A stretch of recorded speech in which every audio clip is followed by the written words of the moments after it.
En este video vamos a tratar el método de corrientes de malla. Y lo primero que tenemos que saber es que este método sirve solo para circuitos que son planos. ¿Qué son los circuitos planos? Son aquellos que se pueden dibujar sin necesidad de que crucen los conductores uno por encima del otro.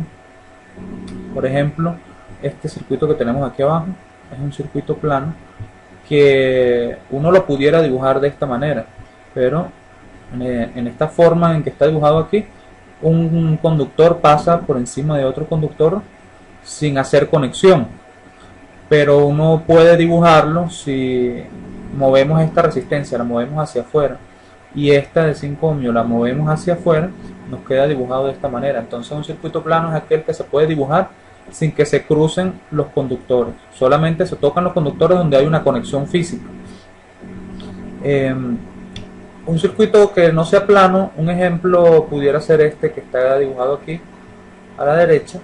Fíjense que el tipo de conexión, las conexiones son tridimensionales, y si uno quisiera dibujar este circuito en 2 dimensiones, es imposible hacerlo sin que se crucen los conductores, como se ve aquí que están cruzando los conductores. De todas formas, en nuestro curso solo vamos a tratar con circuitos planos.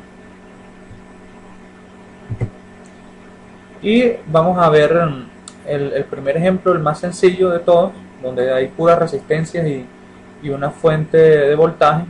Primero, antes de ver el método, vamos a resolverlo como nosotros ya sabemos resolverlo, aplicando la ley de voltaje de Kirchhoff y la ley de corriente de Kirchhoff.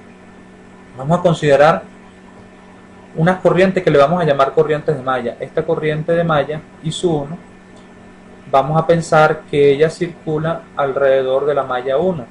Tenemos en este circuito 3 lazos fundamentales. Entonces esta corriente I1 pasa por estos 3 elementos. Esta corriente I2 pasa por estos 3 elementos, por el lazo 2, por la malla 2, y en ese sentido, en sentido horario.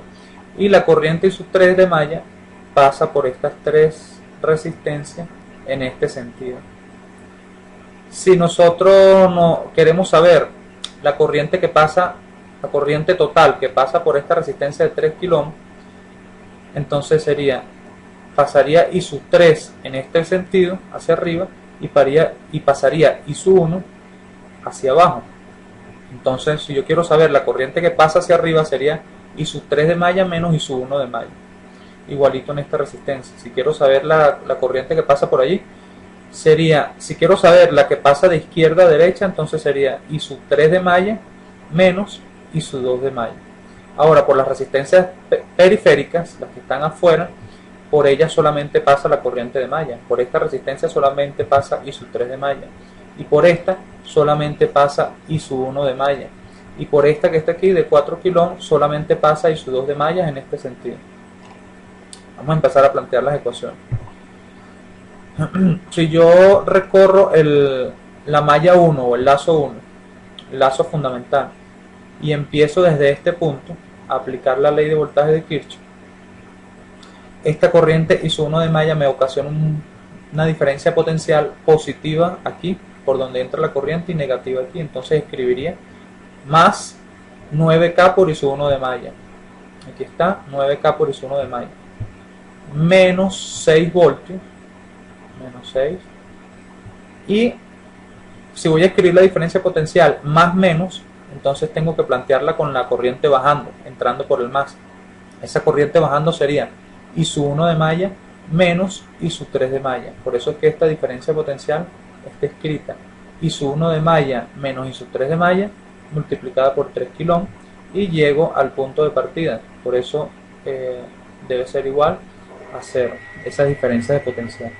La segunda ecuación, la del lazo 2, empezando desde este punto, en el sentido en que están dibujadas las corrientes de malla, sería más 6 voltios, más 6, sigo por aquí, la única corriente que pasa por 4 kΩ es de I2 de malla, por eso es más menos, y la corriente entrando por el más sería más 4K por I2 de malla, 4K por I2 de malla, continúo por aquí el camino, y si voy a escribir la diferencia potencial con el más entrando, con el más por donde entra la corriente, entonces esa corriente sería I sub 2 de malla menos I sub 3 de malla.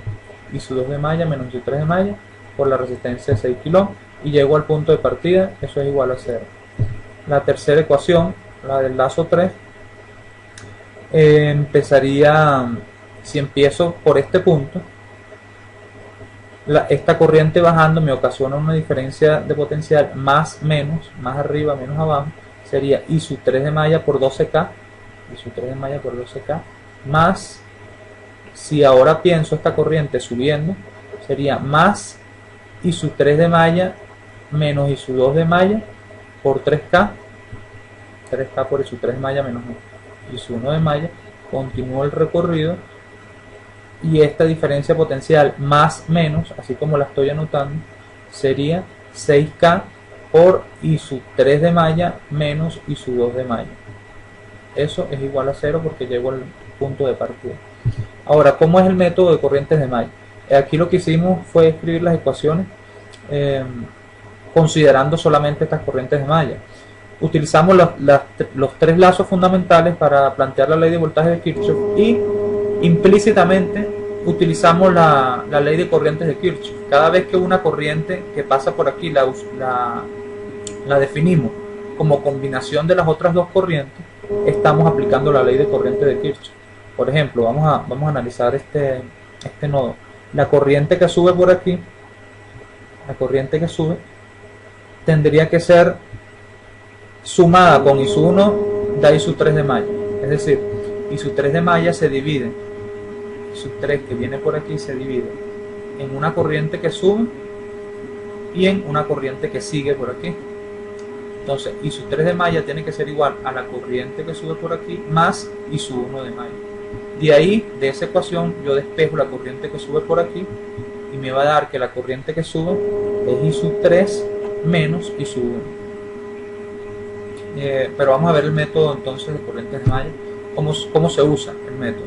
Si nosotros pasáramos de estas ecuaciones, ustedes pueden ir viendo poco a poco que de estas ecuaciones, de la primera ecuación, la del lazo 1, podemos pasar a esta. Si sumamos aquí 9K con 3K, I sub 1 de malla, y me quedaría menos 3K con I sub 3 de malla, y eso es igual a 6, porque este menos 6 pasa para el otro lado de la igualdad. Ahora, esto mnemotécnicamente, ¿cómo lo escribe uno? El método consiste en hacer lo siguiente. Voy a escribir tres ecuaciones, una por cada lazo fundamental. Empiezo por la primera. Se escribe la suma de las resistencias que hay en ese lazo multiplicada por la corriente de ese lazo. Aquí está, 9K más 3K por la corriente de ese lazo. Eso va positivo, porque es el lazo que estoy escribiendo. Y voy a escribir cómo se relaciona ese lazo con los lazos adyacentes. Por ejemplo, entre el lazo 1 y el lazo 2 no hay una resistencia de comunicación, o sea, no se comparte una resistencia. Entonces no se escribe ese término, no hay un término con I sub 2 de malla.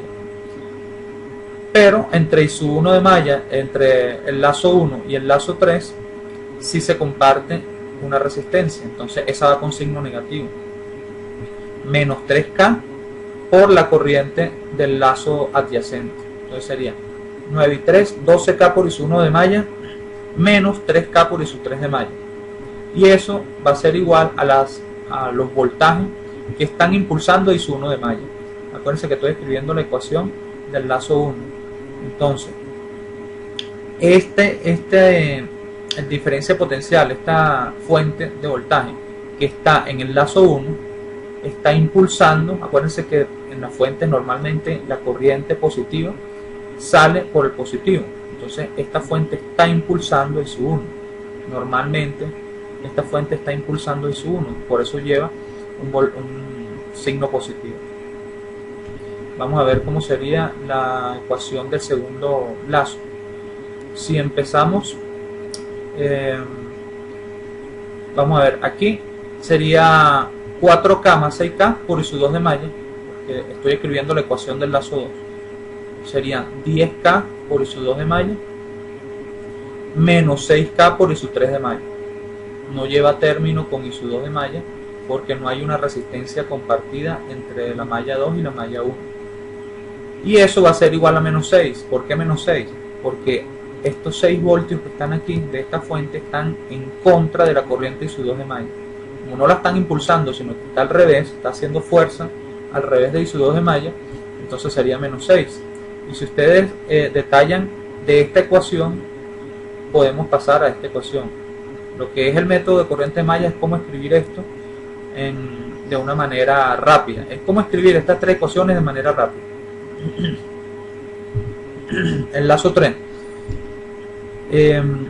sería la suma de estas tres resistencias, sería 6 más 3, 9 más 12, 9 más 12 por I3 de malla, menos 3K por I1 de malla y menos 6K por I2 de malla. Menos 3K por I1 de malla, menos 6K por I2 de malla. Eso va a ser igual a 0. ¿Por qué? Porque en este lazo no hay ninguna fuente que esté impulsando esa corriente. Entonces eso es igual a 0. Vamos a ver un caso. Vamos a plantearla entonces cómo es el método. Aquí están las tres ecuaciones que ustedes pueden revisar con calma, pero yo se los voy a decir aquí de palabra. La suma de las resistencias del lazo por la corriente del lazo, menos las resistencias que comunican al otro con otro lazo adyacente multiplicada por la corriente de ese lazo adyacente. Rapidito aquí, 12K menos 3K y 12K por I1 de malla menos 3K por I3 de malla igual a 6 voltios, que son los que impulsan a la corriente de malla. Igualito para los tres lazos fundamentales. Revisen aquí las ecuaciones para que vean que cada lazo fundamental tiene una ecuación y está hecho por la suma de las resistencias multiplicada por la corriente del lazo menos las resistencias que conectan con los lazos adyacentes multiplicada por esas corrientes de lazos adyacentes igual a los voltajes que están impulsando a las corrientes en cada uno de los lazos. Vamos a ver el caso especial en el que tenemos una fuente controlada. ¿Cómo se plantean las ecuaciones? Vamos con el lazo 1. El lazo 1 sería 600 I1 de malla menos 100 I3 de malla, y eso va a ser igual a los voltajes que impulsan a I1. 20 está impulsando, porque el positivo es la rayita más larga aquí. 20 está ayudando a impulsar I1, pero esta fuente, si uno la analiza bien, tendría el positivo hacia el lado izquierdo y con un valor de 10 voltios, es decir, está luchando en contra de I1 de malla. Entonces tenemos 20 a favor y 10 en contra, serían 10 a favor. Una suma algebraica de estas dos fuentes, viendo cuánto es el voltaje que está impulsando a I1 de malla en este sentido. Eso ya lo habíamos visto. Vamos para el lazo 2. Sería la suma de estas tres resistencias, son 400, 600, 1000 y 200, son 1200 I2 de malla menos 400 I3 de malla. Eso es igual a esta fuente, acuérdense que está al revés, y en ese caso sí estaría impulsando I2 de malla, por eso aquí van los 10 voltios positivos de esta fuente. Este Vx es un voltaje de control que está dibujado en la resistencia. No debemos confundirnos en decir que este Vx está impulsando I2 de malla, porque eso se trata como una resistencia. Lo que puedo anotar son las fuentes de voltaje. Lo que puedo anotar del lado derecho es la suma de las fuentes de voltaje que hay en el lazo.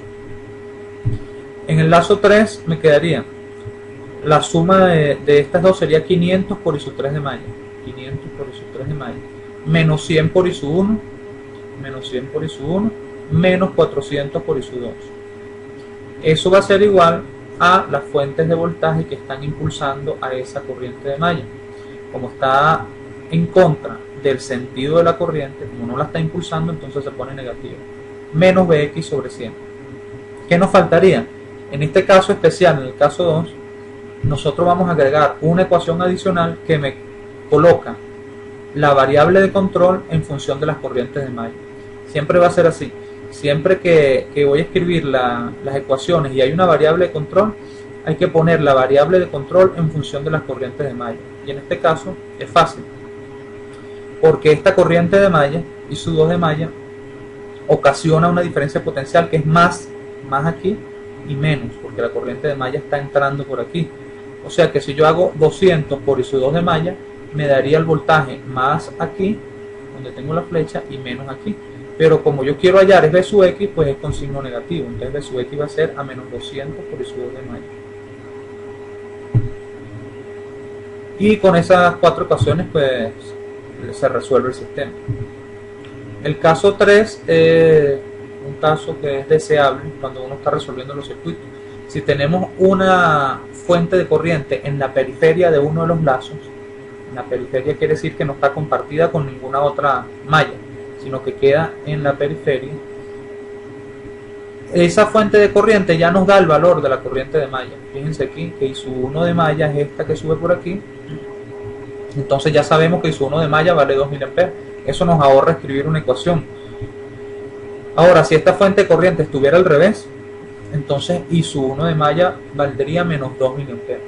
¿Cómo escribimos la ecuación? La ecuación del lazo 1 simplemente es I1 de malla igual a 2000 amperes. Y la ecuación del lazo 2 si es como la hemos venido viendo.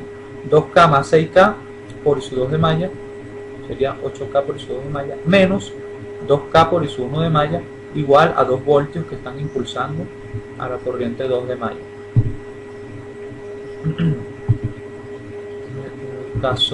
Ahora veamos el concepto de supermalla, el caso 4.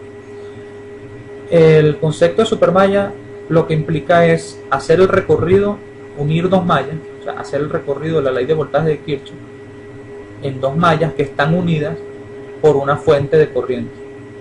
Eso, una supermalla tiene que estar conformada por dos lazos que están adyacentes y que comparten entre ellos una fuente de corriente. Primero vamos a ver cómo se plantean las ecuaciones si yo no sé el concepto de supermalla. ¿Cómo se plantean? Colocándole uno mismo a mano. Si el circuito me sale así como está aquí, uno le coloca un voltaje en los extremos de la fuente de corriente y ese voltaje es el que va a considerar en las ecuaciones. Esto es sin aplicar el concepto de supermalla. Vamos a ver cómo queda. En el lazo 1 ya vimos que cuando hay una fuente de corriente en la periferia, ese valor es directamente la corriente de malla. Entonces esta es la ecuación del lazo 1. Del lazo 2, que es el que está aquí arriba, sería 2K por I2 de malla, la suma de estas dos resistencias, 2K por I2 de malla,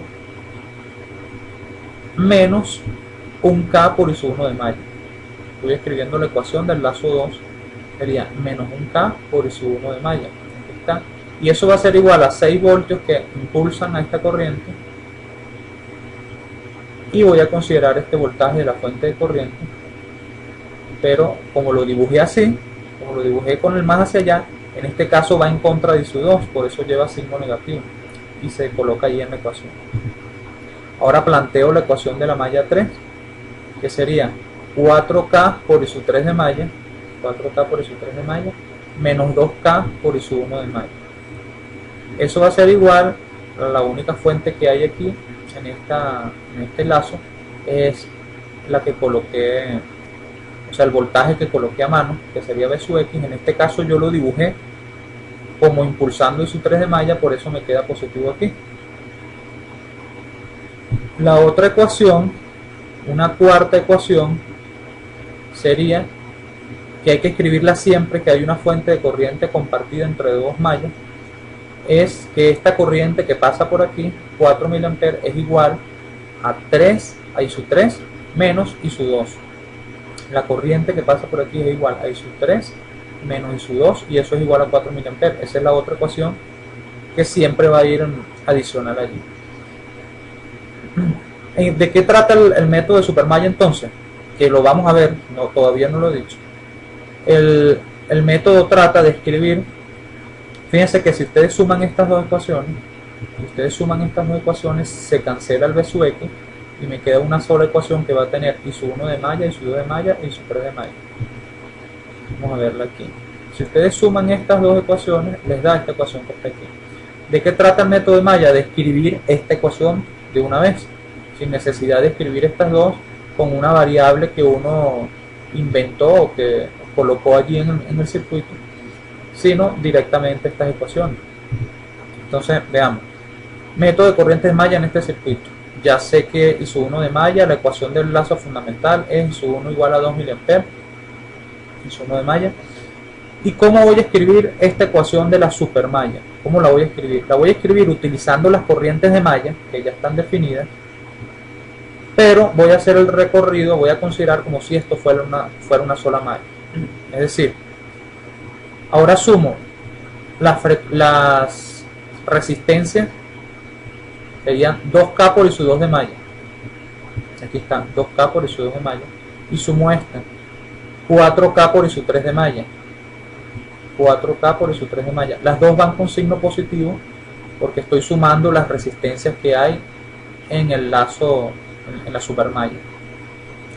¿Y cómo se comunica ese lazo, esa supermalla, cómo se comunica con los lazos adyacentes? Con signo negativo. Sería menos 1K por I1 de malla y menos 2K por I1 de malla. Es decir, las resistencias que se comparten con I1 de malla, la resistencia que comparte la supermalla con I1 de malla van con signo negativo. Sería menos 3K por I1 de malla. Y así se escribe directamente esta ecuación. Que si uno no sabe el método, pues lo hace por este lado y suma las dos ecuaciones.